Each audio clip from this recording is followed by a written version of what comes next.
Hello everyone, and welcome to the Fire Mountain Gems and Beads jewelry making studio. I hope you can like, share, and subscribe when you see how wonderful this video is, because I'm going to teach you about twisted fringe for a little bit of a twisted design. Get our email newsletter for beading news, sale announcements, new product announcements, and more. Link is in the description below. All right, so let me show you how this is done. It starts off with a basic earring. It could be a bracelet or necklace or whatever, but I'm using this little brick stitch earring, nothing fancy. The first thing I want to do is I want to attach a piece of thread to this brick stitch. And in this case, I'm using a NYMO, but I also want it to be doubled. Almost all the time when I'm seed beading, I'm only using a single thread. So I've got my thread threaded through my needle, and I'm coming down here so the ends are even together. Some people would even tie a knot. I'm going to be brave. No knot. Normally, I would use about a 6-foot length of thread, something fairly long, because these fringes take a lot of thread. But I don't want it to get tangled up on camera, so I'm going to do it the easy way. So I'm going to skittle this in, and by skittling, that's a technique to weave this into my existing pattern and a way to lock it in place so that then I can start pulling and yanking on this thread. So I went up this bead.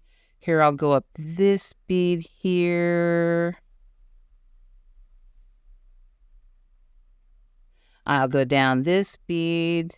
And I'm always being careful that the thread disappears into what I call the channel or the trench. See, that thread's going to disappear into that space right there.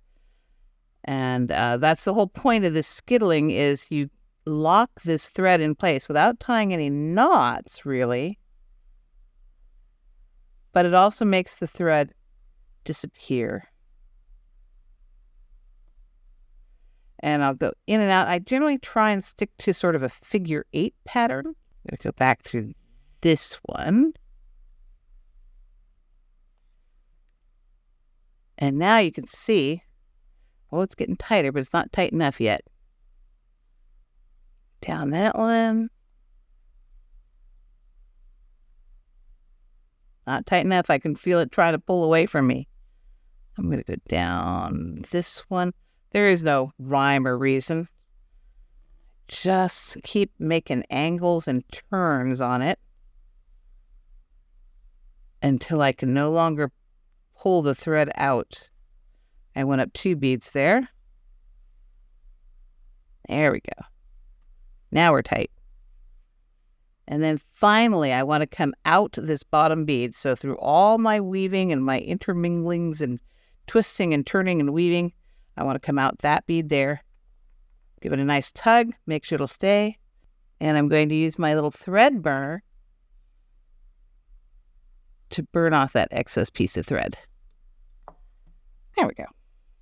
So now I've got a doubled length of thread coming out of this corner.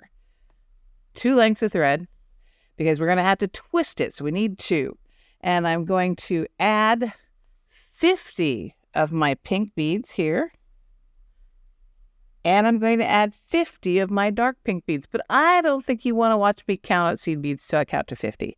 So I've done that in advance. So here's my other earring I was working on, and I've already got 50 of the pink beads and 50 of the pinker beads on with a doubled thread, like I just demonstrated.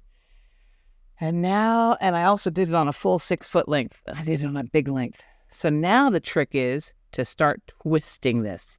And I'm going to take my needle, and I'm going to twist. And I'm going to twist some more. And I'm going to twist. I am going to twist until my fingers get tired of twisting. In fact, we may cut the video away so I can twist some more when you're not watching. But I'm going to twist a lot. And twist some more. And twist some more. And you can try and work them down a little bit. So you can twist some more. And ultimately, you'll get that strand so twisted up that you can hardly twist it anymore without it doubling on itself. So the next step is to take a beading awl or some other pointy instrument. It could be a needle. I like the beading awl because it's a little bit firmer.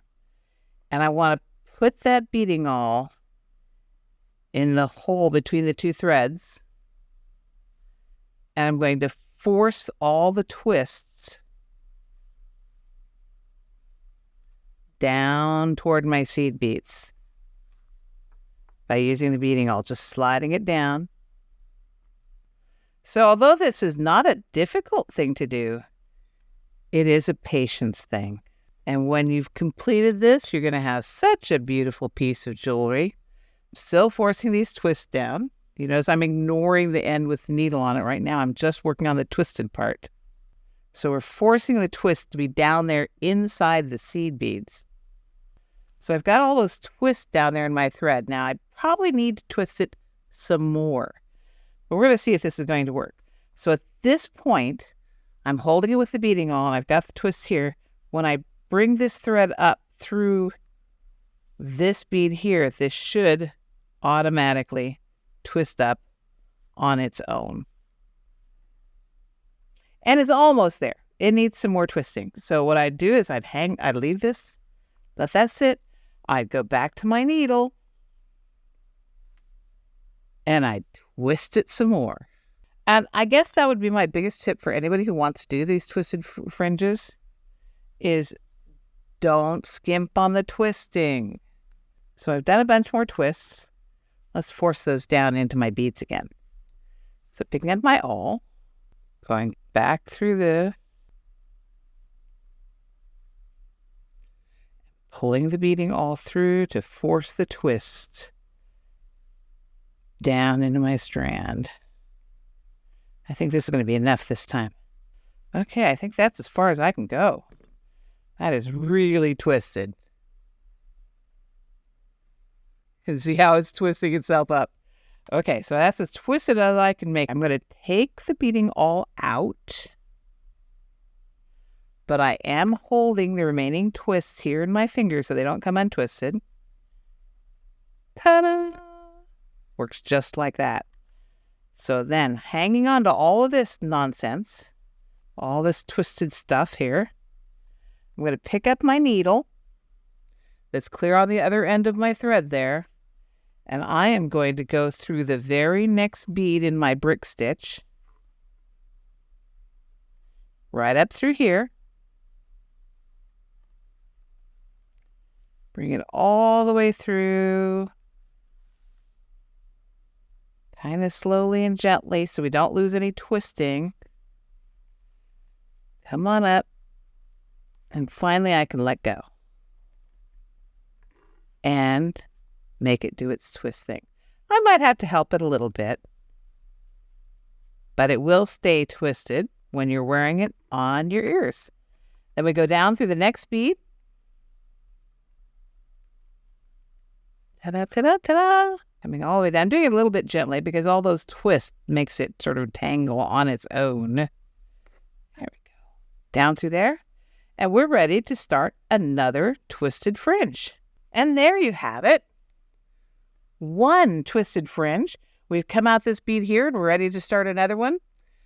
But like I say, it takes time. I don't think you want to watch me do all of these 5 twisted fringes because I already did one to show you. So this is what your end result will look like.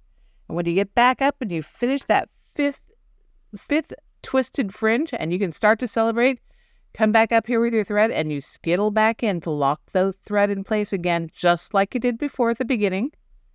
And there you have twisted fringe earring. Thanks so much for joining me and learning this technique. I hope you love it and I hope you make something beautiful. Remember to like, share, and subscribe. And happy beading!